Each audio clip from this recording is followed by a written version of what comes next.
নমস্কার বন্ধুরা, নিহার রান্নাঘরে সকলকে অনেক অনেক স্বাগত জানাই। আজকের রেসিপি গাজরের কাটলেট। সন্ধ্যাবেলা স্ন্যাক্স হিসাবে খুব সহজেই গাজরের কাটলেট তৈরি করে নিতে পারেন। ছোট বড় সকলেই খুব আনন্দ করে খাবে। তাহলে চলুন রেসিপিটা তৈরি করা যাক।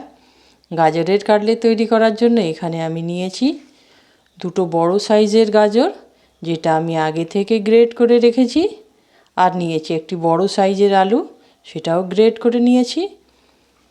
একটা বড় সাইজের পেঁয়াজ কেটে রেখেছি। নিয়েছি 4টে কাঁচা লঙ্কা কুচি করে রেখেছি, আদা বাটা, নুন, একটা ডিম, গরম মশলা, ধনিয়া পাতা, আর নিয়েছি বেসন, সাদা তেল ভাজার জন্য, আর টোস্টের গুঁড়ো। এই কটি উপকরণ দিয়েই আজ আমি তৈরি করব গাজরের কাটলেট। তো আপনারা আমার সঙ্গে থাকুন। প্রথমে বন্ধুরা আমি একটা বড় সাইজের বোন নিয়েছি, এর মধ্যে আমি এবার দিয়ে দিচ্ছি গ্রেট করা গাজর, তারপর দিয়ে দেবো গ্রেট করা আলু,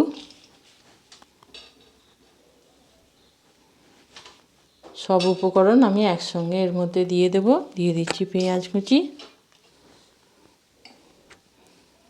দিয়ে দিচ্ছি আদা বাটা, ধনে পাতা কুচি,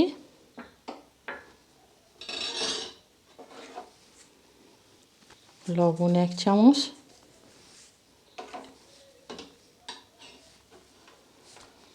কাঁচা লঙ্কা কুচি,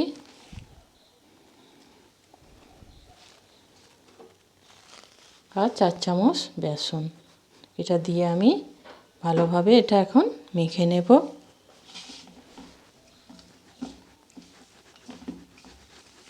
দেখুন বন্ধুরা, আমি এটা ভালোভাবে শক্ত শক্ত করে মেখে নিয়েছি। সবশেষে এর মধ্যে দিয়ে দেব গরম মশলা গুঁড়ো, দিয়ে আমি এটা ভালোভাবে এর সঙ্গে মিশিয়ে নেব।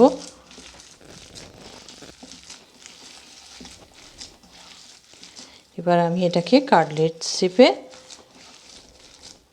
গড়ে নেব। দেখুন বন্ধুরা, আমি এগুলো কাটলেট আকারে তৈরি করে নিয়েছি। অন্যদিকে যে ডিমটা আমি রেখেছিলাম ভেঙে, এর মধ্যে দিয়ে দেবো আর 1 চিমটি নুন। নুন দিয়ে আমি এটাকে ভালোভাবে ফেটিয়ে নিচ্ছি।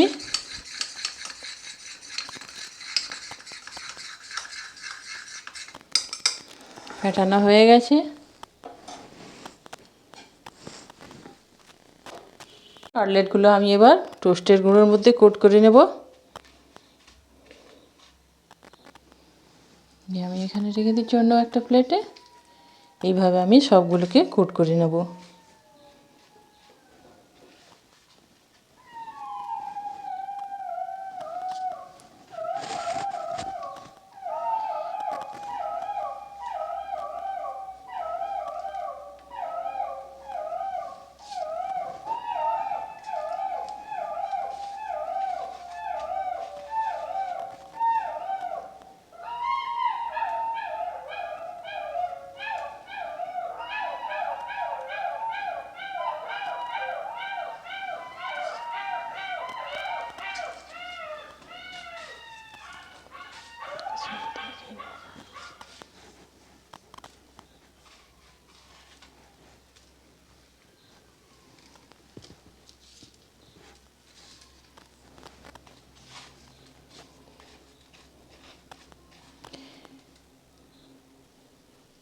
এটা খুব সাবধানে করতে হবে, কারণ ভেঙে যেতে পারে।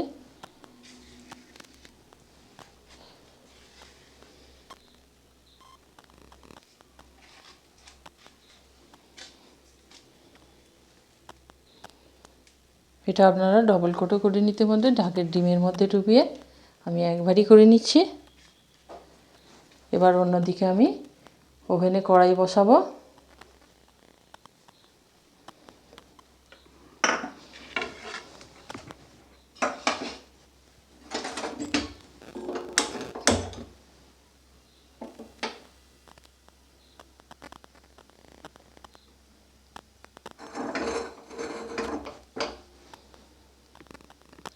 আমি ওভেনে কড়াই বসিয়ে দিয়েছি এগুলো ভাজার জন্য কাটলেটগুলো। কড়াইটা গরম হলে আমি এর মধ্যে তেল দিয়ে দেবো। কড়াইটা গরম হয়ে গেছে, আমি দিয়ে দিচ্ছি এর মধ্যে সাদা তেল। এটা ডুবো তেলে ফ্রাই করব, তাই আমি তেল একটু বেশি দিলাম। বন্ধুরা, কড়াইতে তেল গরম হয়ে গেছে, বেশ ভালো মতোই গরম হয়ে গেছে। আঁচটা আমি মিডিয়াম করে দিয়েছি। এবার আমি কাটলেটগুলো এর মধ্যে একটা একটা করে দিয়ে দেব।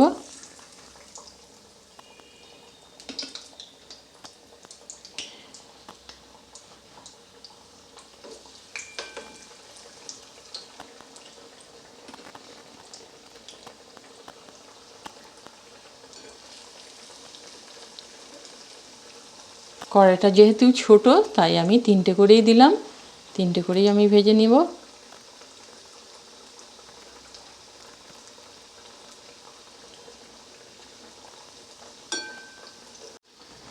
দেখুন বন্ধুরা, এগুলা এক পিঠ হয়ে গেছে। আমি এবার নিচের পিঠটা উল্টে দিচ্ছি।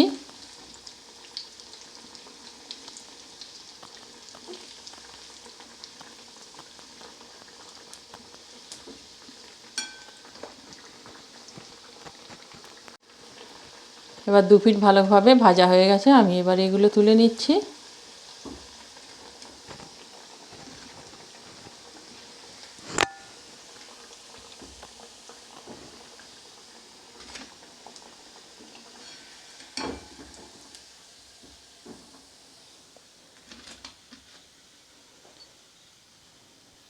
এবার অন্য কাটলেটগুলো আমি এর মধ্যে দিয়ে দিচ্ছি।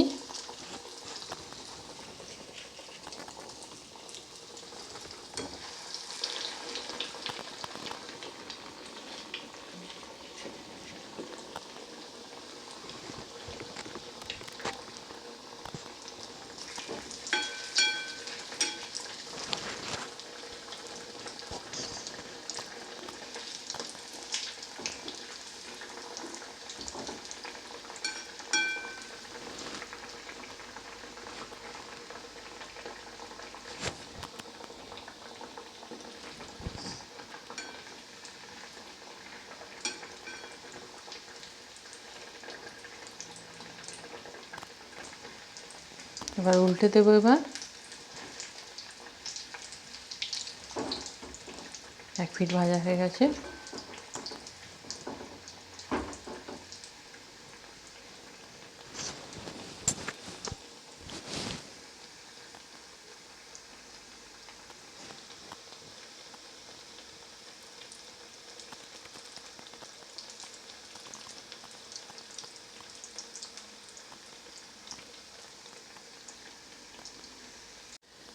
দেখুন বন্ধুরা, এগুলো পুরোপুরি ভাজা হয়ে গেছে। এবার আমি এগুলো তেল থেকে তুলে নিচ্ছি।